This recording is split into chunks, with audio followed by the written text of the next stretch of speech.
Assalamualaikum, halo guys, selamat datang di Jolali Bahagia. Kenangan dan kesenangan masa muda jangan dilupa. Kali ini kita akan melanjutkan sesi Konco Cerita. Yang sebelumnya kita sudah menceritakan chapter prolog dari kisah perjalanan sang penjaga bumi. Chapter prolog kemarin ditutup dengan para tetua yang membangun Menara Harapan untuk mempersiapkan para manusia untuk melawan invasi Raja Monster yang kedua 1000 tahun kemudian. Dan inilah chapter 1 dengan judul Bumi dan Benua Ficta. Tahun 3925, 9 abad telah berlalu sejak invasi monster mengguncang dunia. Namun kisah itu tidak pernah hilang dari ingatan umat manusia. Setiap generasi tumbuh dengan cerita heroik 5 tetua yang menyelamatkan dunia. Dan dengan peringatan, 1000 tahun lagi mereka akan kembali. Dunia kini telah bangkit kembali dalam bentuk 5 benua besar yang saling berbeda dan saling bertentangan. Benua Masina, Alkima, Ficta, Magika, dan Sumona. Di balik semua itu, satu hal yang menjadi sumber kekuatan umat manusia, mana. Mana merupakan energi yang mengalir dari bumi, matahari, dan makhluk hidup yang meresap ke dalam tubuh manusia melalui sesuatu yang disebut core. Di setiap manusia, di setiap benua, memiliki core khusus yang hanya cocok dengan salah satu jenis kekuatan benua. Dan seperti takdir yang kejam, core-core itu saling bertolak belakang. Tak ada yang bisa memiliki kelima kekuatannya sekaligus. Bahkan, cinta antar benua pun tidak bisa menghasilkan keturunan. Benua Ficta di mana tubuh menjadi senjata. Di bagian tengah bumi terletak benua Ficta. Disinilah manusia hidup untuk bertarung dan bertarung untuk hidup. Core mereka menyerap mana dan mengubahnya menjadi kekuatan fisik, menciptakan teknik bela diri yang luar biasa. Tinju, pedang, tombak, tongkat, hingga teknik pemanah jarak jauh. Pukulan tapak api, tombak penembus jiwa, tendangan petir, teknik pertarungan yang meledak-ledak dengan keunggulan fisik dari para petarung benua Ficta. Dan di benua inilah terletak Menara Harapan Ficta. Berada di pusat benua, menara sakral setinggi langit dengan 30 lantai ujian yang semakin mematikan di setiap tingkatannya.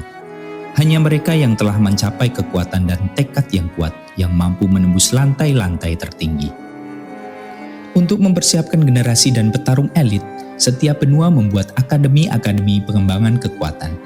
Di benua Ficta terdapat 3 akademi, yaitu Akademi Teratai yang ada di pusat benua, Akademi Mawar yang ada di sisi barat, dan Akademi Melati yang ada di sisi timur benua. Manusia memiliki kekuatan yang bertingkat dan memiliki struktur kekuatan dengan ukuran tingkatan. Level tingkatan itu dibagi menjadi 3. Yang pertama, level kekuatan tembaga. Yang kedua, level kekuatan perak. Dan yang terkuat adalah level kekuatan emas. Yang mana setiap level kekuatan akan terbagi menjadi 4 level kembali, yaitu level akar, level batang, level daun, yang terkuat adalah level utuh. Di antara para petarung hebat di benua Ficta, hanya satu orang yang mendekati puncak legenda. Master Ando, bayangan di puncak. Master Ando, pemimpin tertinggi benua Ficta saat ini, adalah legenda hidup yang telah menembus lantai ke-28 dari Menara Harapan Ficta. Kornya berdenyut dengan kekuatan emas daun, selangkah lagi menuju emas utuh. Ia menghabiskan hari-harinya untuk berlatih, mencoba dan gagal berkali-kali menaklukkan lantai 28. Jika aku bisa menembus batas ini, mungkin aku akan siap menghadapi mereka saat mereka kembali, kata Master Ando kepada dirinya sendiri. Namun, jauh dari menara, di sudut desa terpencil, nasib yang lain sedang terjadi. Di desa kecil di wilayah timur benua Ficta yang nyaris terlupakan, tinggal seorang anak lelaki berumur 15 tahun bernama Izan. Ia tinggal bersama nenek angkatnya, Wati, dan adik perempuannya yang ceria bernama Maya. Tidak ada yang tahu kecuali segelintir orang bahwa Izan adalah anak kandung dari Master Ando sendiri. Namun ketika lahir, para dokter pavilion pusat menggelengkan kepala. Kornya rusak, kacau, tidak akan bisa bertumbuh. Dan begitu saja ia dibuang seperti aib. Tumbuh di Akademi Melati, akademi terlemah di benua Ficta, Izan selalu menjadi bahan ejekan. Kornya yang rusak hanya membuatnya mampu mencapai tembaga batang, jauh di bawah rata-rata anak seusianya. "Hei Izan, pergi belikan kami makan. Itu satu-satunya hal yang bisa kamu lakukan. Si kor rusak."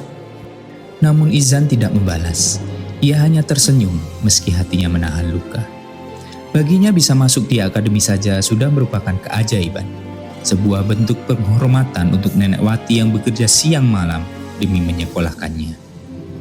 Di tengah tekanan dan bulian dari rekan-rekannya, hanya satu tempat yang memberi Izan rasa damai, yaitu perpustakaan. Pak Tony, penjaga perpustakaan tua, melihat sesuatu dalam diri Izan.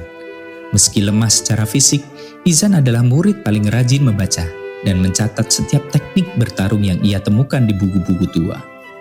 Kadang, kekuatan sejati tidak datang dari tubuh, tapi dari pikiran yang tidak menyerah, kata Pak Tony tersenyum hangat.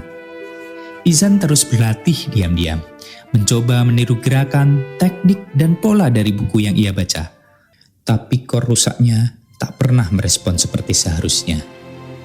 Kenapa? Kenapa kor ini tidak pernah mendengarkan keinginanku? Namun semangatnya tidak pernah padam. Dan di suatu pagi yang cerah, di tengah udara dingin di benua Fikta, seorang guru masuk ke aula utama Akademi Melati. Suaranya menggelegar. "Besok pagi, seluruh siswa akan mengikuti latihan lapangan.